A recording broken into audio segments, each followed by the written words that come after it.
Okay, I'm going to make a couple assumptions here. Number one, you already have the name of your business. You have your logo. You've figured out what products or services you are going to sell or offer. So now we need to talk about marketing. Welcome back, everyone. I am Roger Kugler. This is the Working at Woodworking podcast. I am here to help and encourage you to share some of your woodworking skills with your community, either as a part-time business or maybe as a full-time business. Tell your boss that you no longer want to work for him and start working for yourself. Today we're going to talk about marketing. I think the number one marketing tool that you have is your website. I know I've talked about this before. Why do I feel so strongly about this? Number one, this is the 21st century.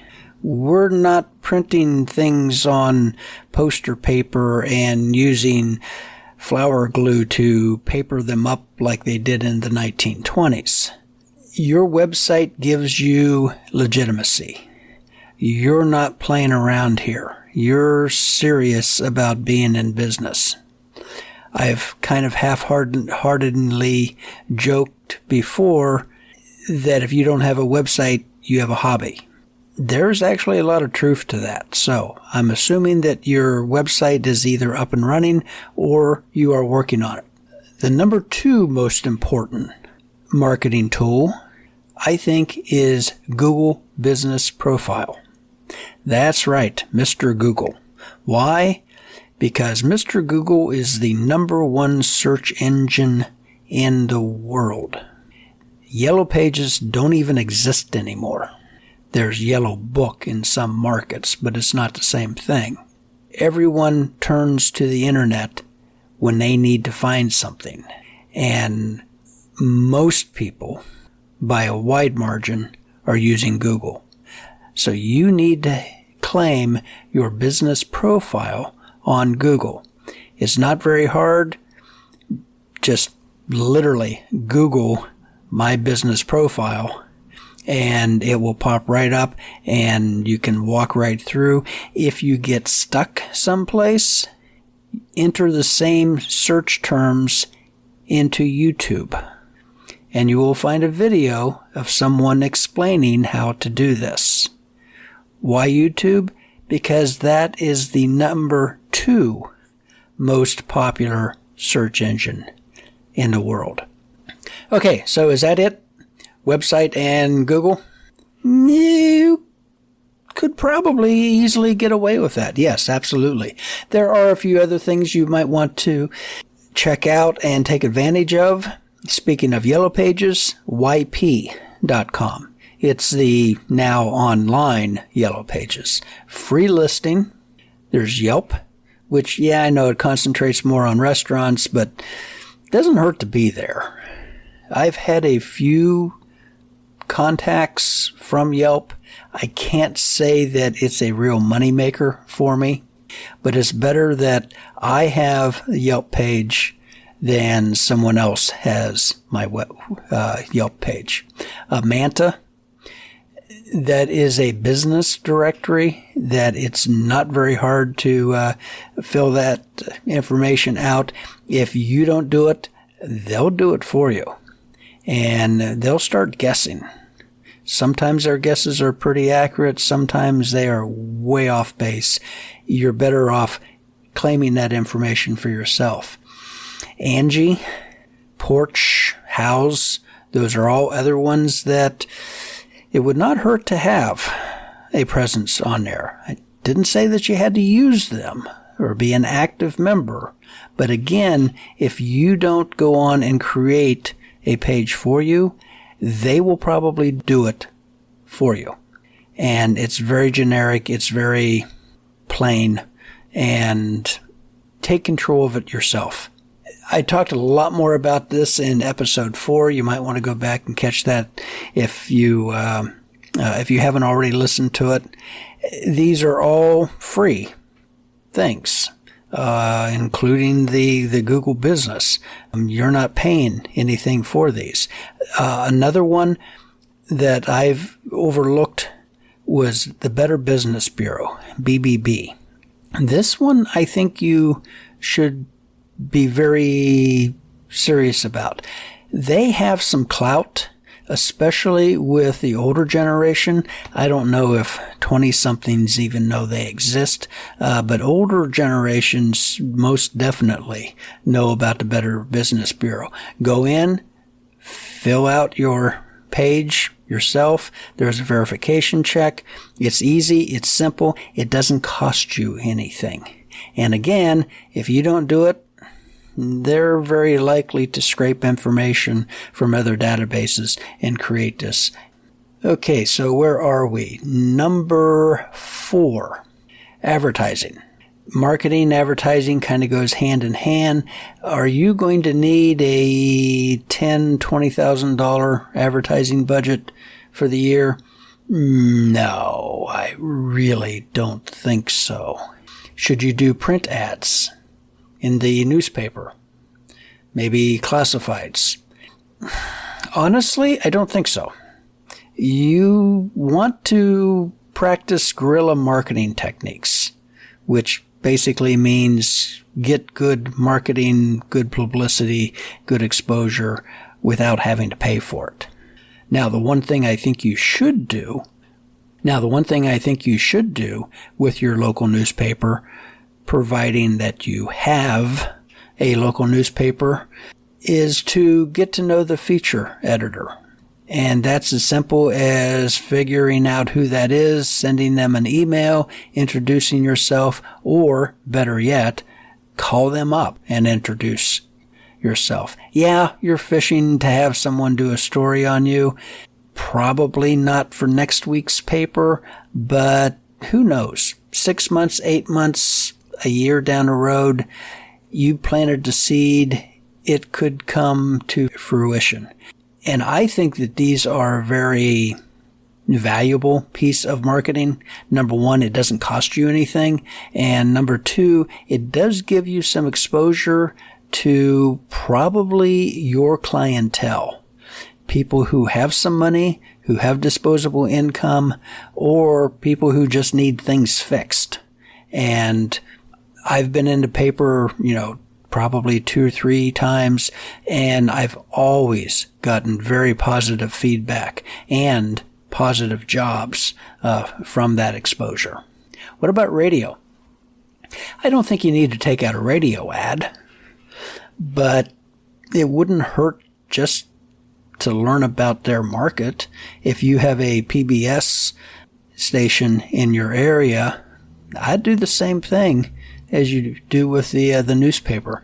Get to know the feature editors. Usually you'll have a PBS radio and a PBS television station together, and you might coax the TV people to come out and do a little feature expose on you, and that can have incredibly positive results. Besides, you wouldn't mind seeing yourself on TV, would you? How about a billboard? Big, flashy, ugly? Not my first choice. I suppose you could do that. If you got really deep into like cabinetry, kitchen cabinetry, that's probably where that could really come in. Okay, this is probably the most important, or at least to me, form of marketing there is. Word of mouth. The professionals abbreviate it WOM or WOM. How many times have you asked a friend, colleague, neighbor, relative where they buy their tires? What mechanic they use? We rely heavily on word of mouth to get information. Trusted information. And this is one that doesn't cost you any money, and I think is very easy to get. The way you get this is by doing excellent work at a reasonable price and clean up after yourself. Cannot overemphasize that. People oftentimes will accept a not terrific job if you left the place clean.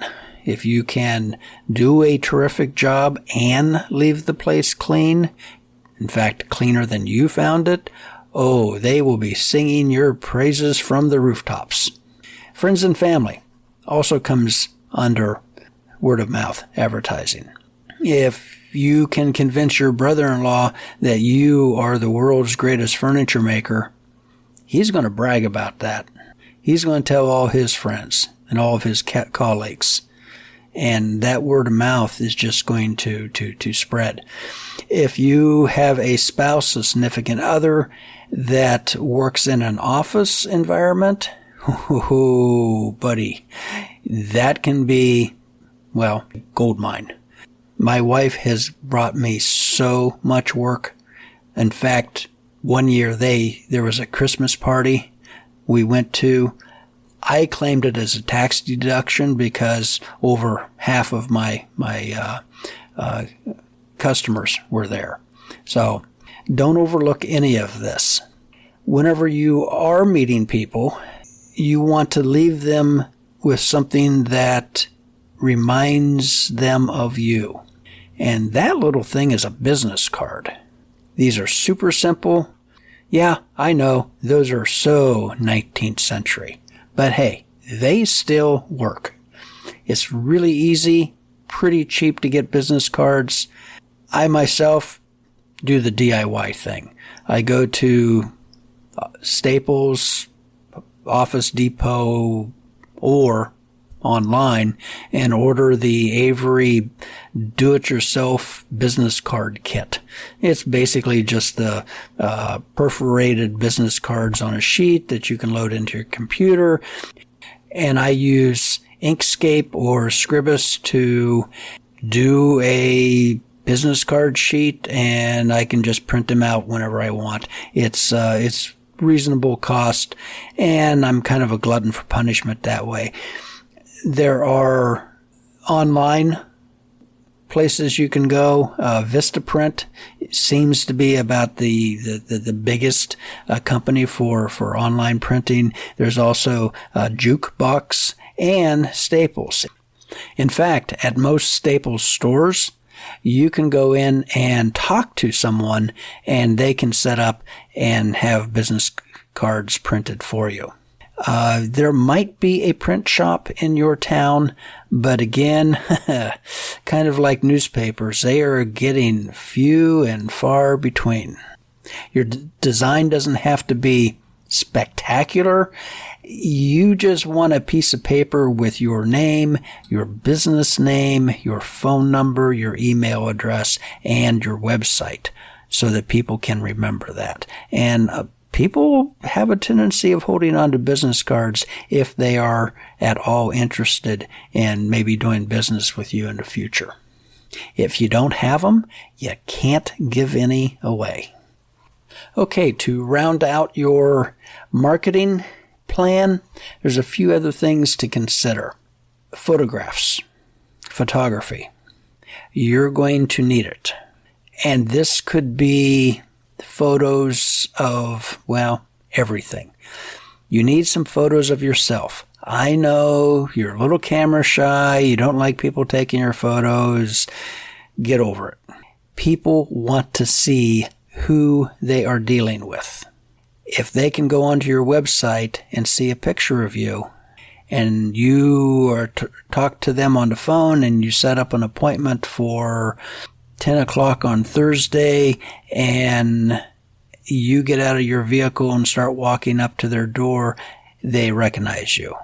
That is a good thing. If someone is coming to your workshop and you answer the door and they recognize you, that is a good thing. So make people feel comfortable. It doesn't have to be a world-class portrait of yourself, just a clean, decent photo. You also need a photo of your place of business. And again, it's the same thing where people can establish a recognition, especially on like Google. These two things are very, very important. And then I would take some photos of your shop. Just, kind of a little quick tour. People are interested in that. Even if they are not woodworkers, they're still interested to see where you work and what type of things you do. Now, if you're selling products, and if you're selling products online, the only way people have of judging if they want to buy your product or not is with photos. So you need good quality photos and a lot of them. I would say for each product that you're selling, plan on having at least 6 different angles, front, back, side. Show your product in use. Do a close-up on a really interesting part. Maybe it's some interesting grain or your joinery. Show the product in the packaging, unopened, and have a photo of the product in the packaging as it's being opened. It doesn't hurt to have a couple what they call lifestyle photos of people actually using your product in real life. People are able to make a better connection with that product. Because again, online, you can't pick it up, you can't feel it, you can't heft it in your hand to measure the weight, you can't feel the texture of the grain or the smoothness of the finish. So all of this has to come out with photos. So how are you going to get these photos? Well, there's really 2 ways. There's one way that is pretty difficult, rather difficult, kind of difficult, but a lot of fun, very satisfying. And there's another way that is quick, easy, and will cost you a little bit of money. The first one, of course, is DIY photography. Or maybe you have a family member who is kind of a photo buff, and they do good work. You can take your own photos. The more you know about photography and the more you know about good photography, probably the better your photos are. But if you're kind of really shoestringing this thing, not much money to go around, you have a decent camera, go ahead and get started. This is one thing that can kind of hold people up is everyone wants things to be perfect. Well, I'm not going to launch my website because it's not perfect. Here's a little mantra that you need to learn. Done is better than perfect. And I won't tell you how many years it took me to figure that out. I would obsess on the tiniest little detail, and I would be 2 weeks behind on either having a project done or having a website up or, well, really almost anything. And I finally figured out that done is better than perfect. So if you're tight on money, you don't have a great camera, you have a cell phone, I would use that. Seeing things, having things put together is a lot better than having absolutely nothing. So if you are going to go the DIY photography route and you have a basic camera, lighting is all important. In fact, some famous photographer said that photography is light. And very, very wise. Because if you can't see something, you don't have a photograph. Light can be as simple as take your pictures outside, maybe under a tree. There's 1,000 different techniques, and this certainly is not a how to do photography episode, but it's something that you can do, you can study, and you can get pretty good at it. You are going to need some software to edit your photos. Both PC and Mac come with built-in photo editing software, which will do a pretty good job. There's also Photoshop, which is pretty expensive. And there is also GIMP, G-I-M-P.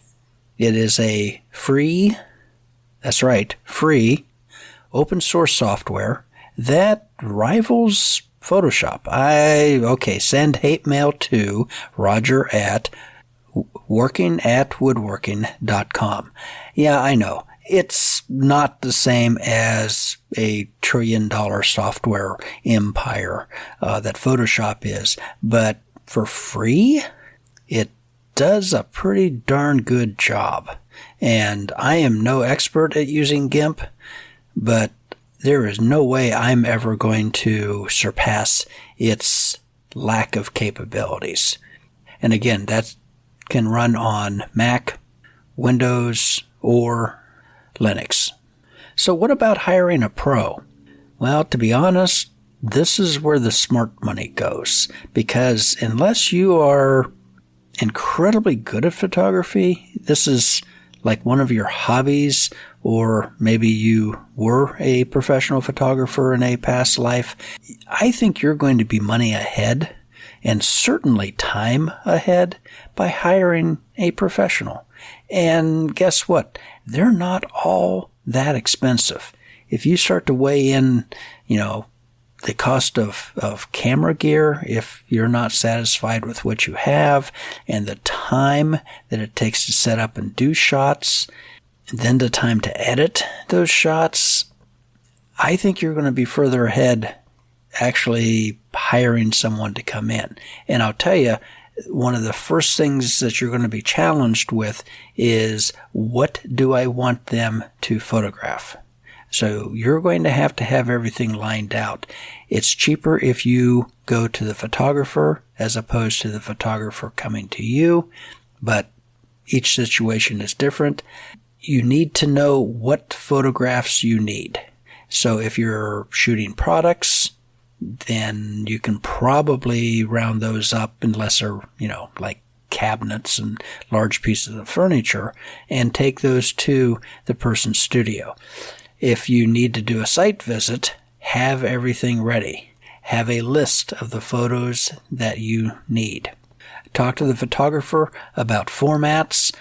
Probably the very best thing is if you can get all of the raw photos, RAW file format photos, you can do anything with those.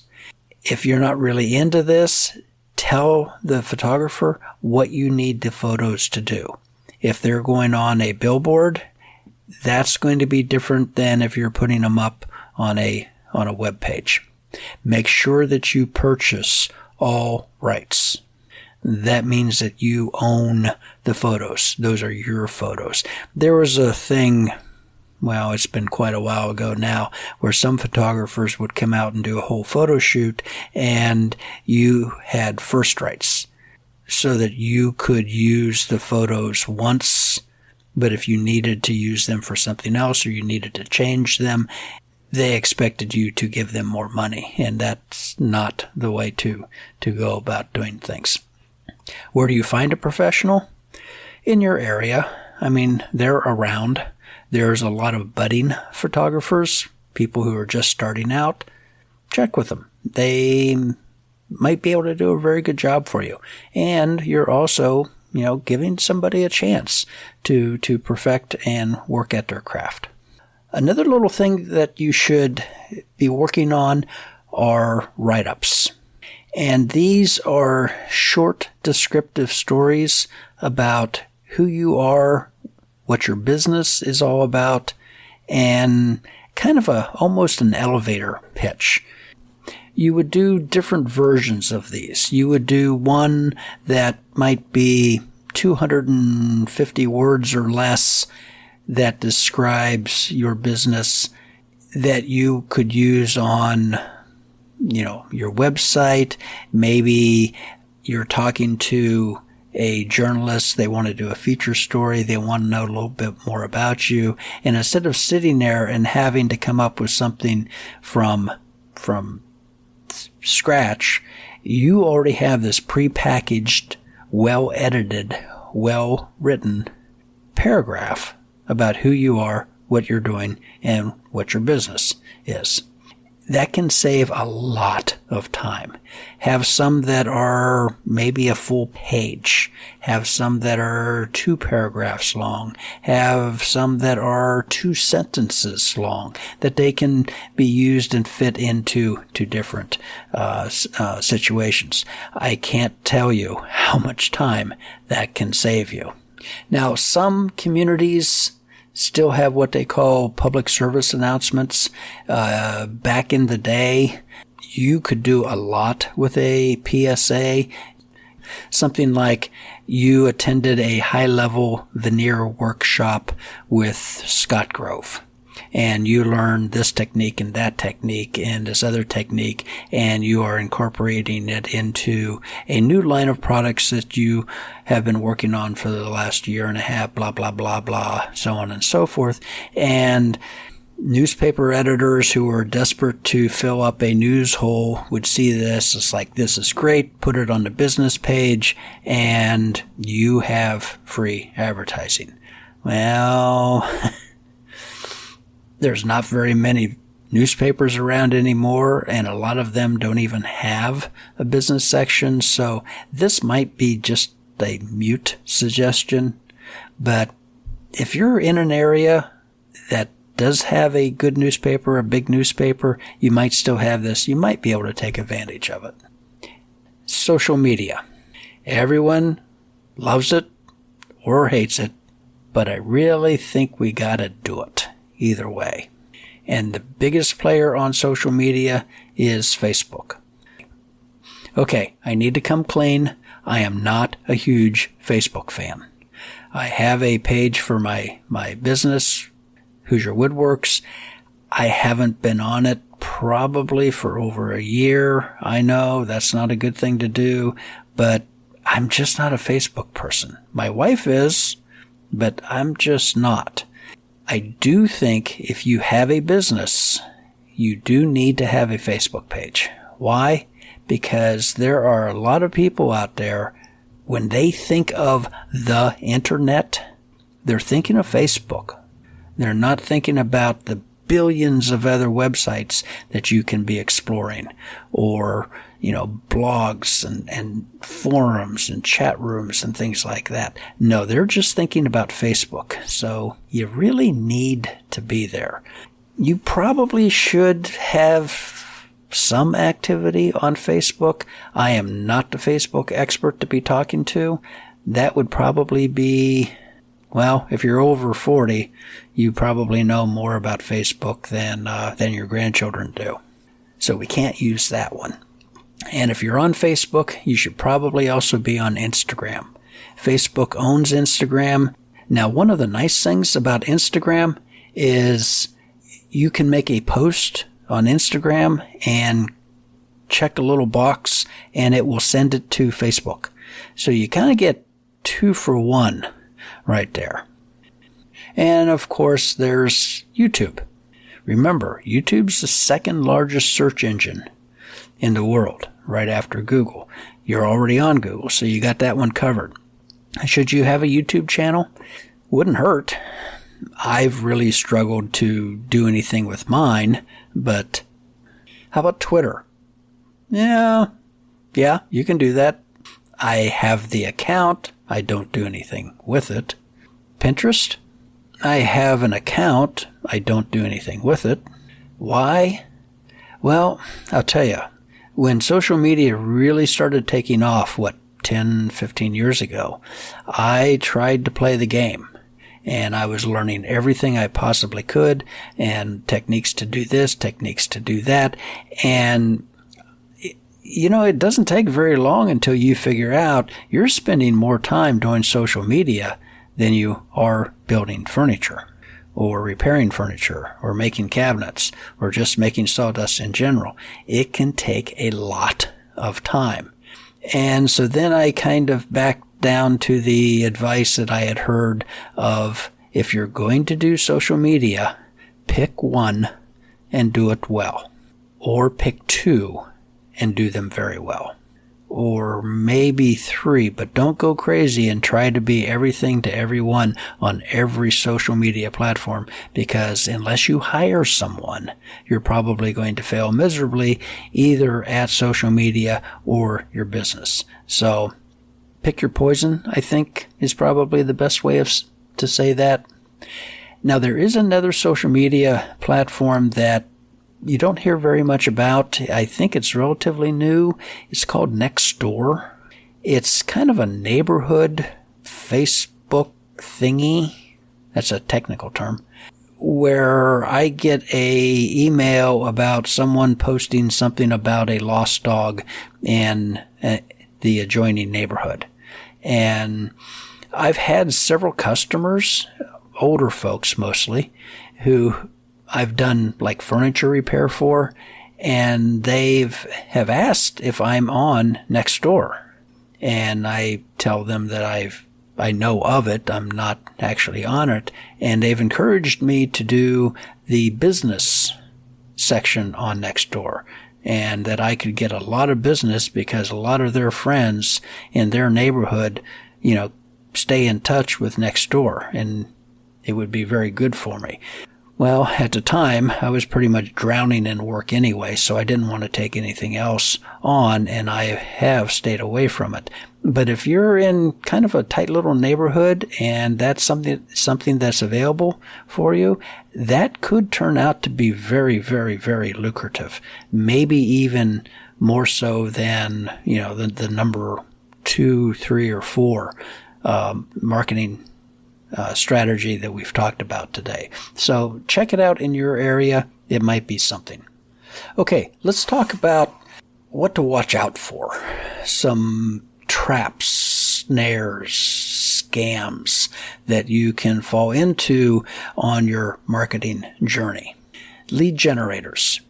These are things like Angie, House, Porch, Home Advisor, and about a billion others that kind of crop out of the galactic bit bucket. These are companies that are part advertising, part marketing, part extracting money from you. Angie is probably one of the leaders. They've recently bought Home Advisor, so they're kind of definitely sharing their own databases. And I've encouraged you to have a profile there. Go on, create an account, fill it out, name, address, phone number, website, email. There are people who are very loyal to these types of platforms. If the rung on a chair breaks, they jump on Home Advisor and try to figure out who does good furniture repair in their area. If they search by area, you're probably going to show up. If they search by top rated, someone else is going to show up. Now, the one caveat that I can give with these lead generators is that they're not making the money off of your customers. They're making money off of you. So if you sign up for an account today, don't be surprised if you get a phone call from a salesman tomorrow. And they can be a little aggressive in what they're pushing. Listen, evaluate it for yourself. I would just advise you from thinking twice before you dump a whole bunch of money into it. I've heard some real horror stories about using these lead generators, and I have heard some real success stories. Now, once you throw your email address and your business name out there on the great Ethernet, you're going to attract spam. And if you're really afraid of spam, maybe reevaluate even going into business, because I don't see any way of separating them. I do use Google, Gmail.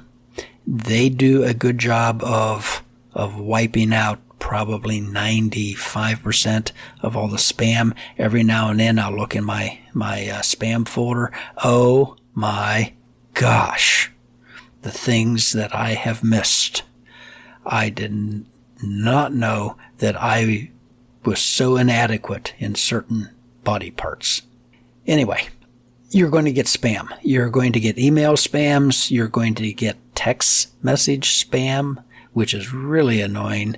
And you're going to get phone call spam. It kind of seems to come in waves.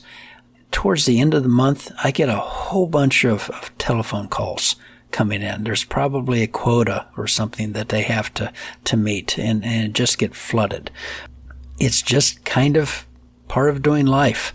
I know that in my grandparents' day, door-to-door salesmen were the bane of existence for them. And the other type of spam that you're going to get is a little more obtuse. Whenever you have a website, you will get spammers contacting you that your website is not optimized, or people cannot find your Google listing because there is a problem with your website. Yeah, just hang up. Do not engage. This is all 100% spam. My practice is if somebody calls me to solicit something, I just don't engage. I just hang up. You'll get emails from people who say that they have been on your website, and although it looks good, they have detected numerous problems that are costing you search engine results, and they can optimize your website. There are some who are just fishing for a credit card number, and there are some who want to trash your website and build a brand new website that they will rent to you for like $600 a month. Don't play with those people. Not nice people. So, what is the best form of marketing that you can have? Well, I mentioned the your own website and Google. But according to Nielsen ratings, the number one, with over 92% of people around the world saying they trust the recommendations of their friends and family above all other forms of advertising. So there you go. Word of mouth advertising is where it's at. I recommend that you do absolutely everything you can to protect your reputation. I would rather lose a couple of dollars than to get into a pissing contest with somebody over something. It's just not worth it. So I hope you've learned something about marketing. It's not the terrifying monster that a lot of people think it is. It can actually be kind of fun. You need it. Your business needs it. And the best of luck with it. And for this week, my recommendation of the week goes to Bourbon Moth Woodworking. This is a YouTube channel of a young man who I think has done a really nice job, both in developing his woodworking skills and certainly his YouTube skills. He has a lot of different projects. He has a rather unique, strange way of presenting some of these projects. I really enjoy watching him. He has a very good mannerism, and I think most importantly, I just really appreciate, here's a young man probably in his 30s who is really getting out there and doing something with woodworking and creating a business. Now, granted, it is on YouTube, but maybe some of you out there are thinking about the same type of thing. So that's my recommendation for this week. I need a favor from you folks. This is episode 10. The next podcast, 11, I'm going to talk about tools specifically for a professional workshop. Episode 12 is kind of best practices in a professional woodworking shop. And I'm done. That's it. That's all I have outlined. I have ideas for some other podcasts, but when I originally created this, I had 12 chapters or 12 episodes. So I need to hear from you. Should I continue with this, coming up with different subjects? If so, I would love to hear from you, what subjects you would be interested in.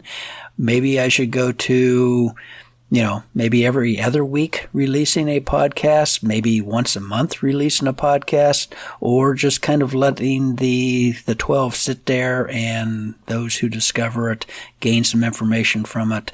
That's fine, but not doing anything else with the podcast. So I'd love to hear from you. You can send me an email at roger@working@woodworking.com.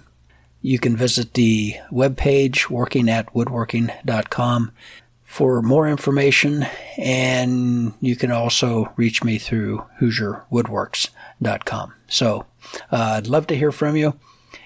Okay, I have some product that I am about a week behind on getting finished and shipped, so I'm going to go work on that right now, and I'm wishing you happy woodworking.